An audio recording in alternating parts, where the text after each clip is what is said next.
Siapa yang setuju kalau perkembangan dunia fashion itu nggak ada matinya?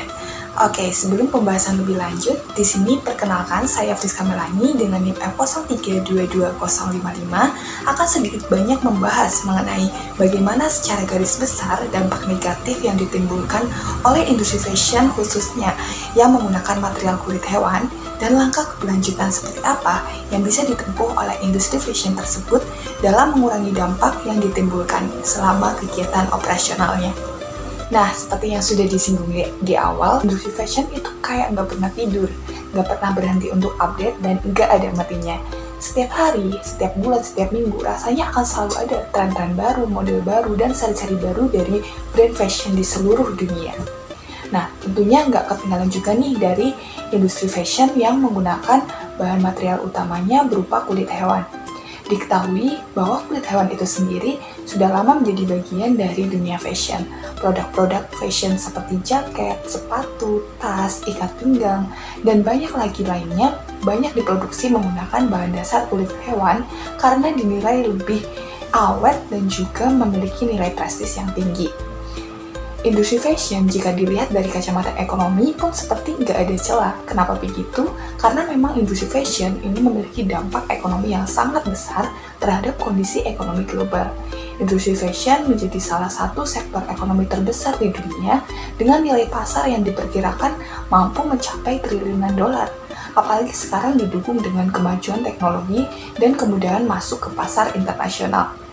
Industri ini dinilai benar-benar mampu mendongkrak pertumbuhan ekonomi negara-negara maju dan berkembang, mulai dari produksi bahan mentah, manufaktur, hingga distribusi dan penjualan retail.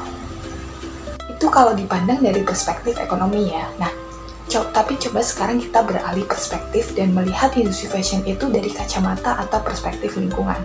Sejatinya, sektor industri ini sangat berperan dalam menyumbangkan polusi air dari bahan kimia yang digunakan selama proses penyamakan dan limbah padat dari sisa proses produksinya. Lalu yang menjadi ancaman yang paling serius dan berbahaya lagi adalah muncul potensi deforestasi. Apa itu deforestasi? Deforestasi adalah proses hilangnya tutupan hutan secara besar-besaran.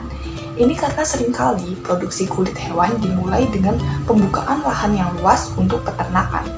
Deforestasi memicu hilangnya keanekaragaman hayati dan juga memicu perubahan iklim. Lantas bagaimana caranya agar industri fashion bisa mengurangi dampak negatif yang ditimbulkan oleh keberjalanan operasi produksinya? Nah, tampaknya memang sudah menjadi waktunya bagi industri fashion untuk menerapkan konsep sustainability atau keberlanjutan. Setidaknya ada beberapa cara yang bisa ditempuh untuk hal itu. Yang pertama, yaitu dengan memilih menggunakan kulit hewan yang mana kulitnya ini berasal dari peternakan yang resmi atau dikelola secara etis. Maksud dikelola secara etis itu artinya hewan-hewan yang nantinya menjadi sumber produksi kulit dipelihara dan disejahterakan dengan baik. Jadi, bukan dengan mengeksploitasi ya.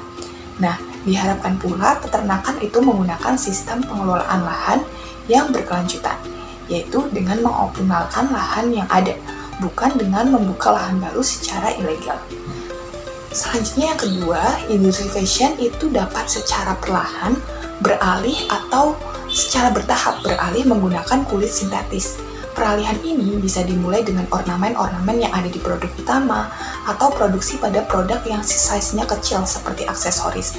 Karena memang saat ini sudah banyak pilihan kulit sintetis yang kualitasnya tidak kalah dengan kulit hewan.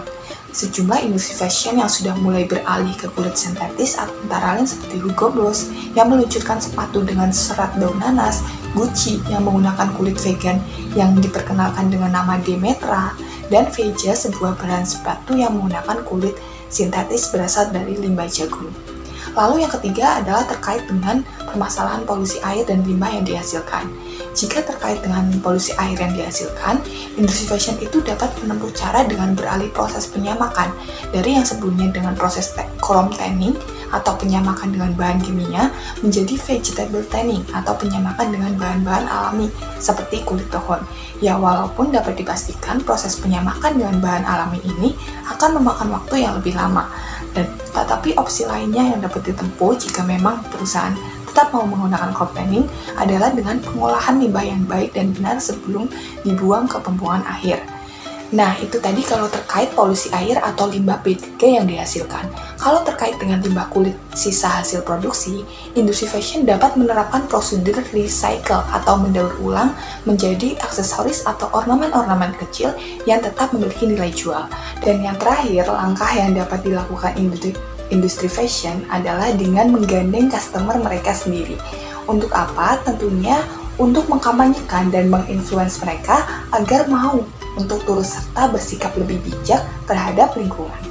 Bagaimana caranya? Misalnya dengan menyediakan layanan perawatan produk untuk memperpanjang masa pakai produk tersebut. Jadi misalkan terdapat sedikit kerusakan atau cacat pada produknya si customer itu tidak serta-merta langsung membeli produk baru, melainkan memilih untuk memperbaiki produk tersebut dan memakainya kembali.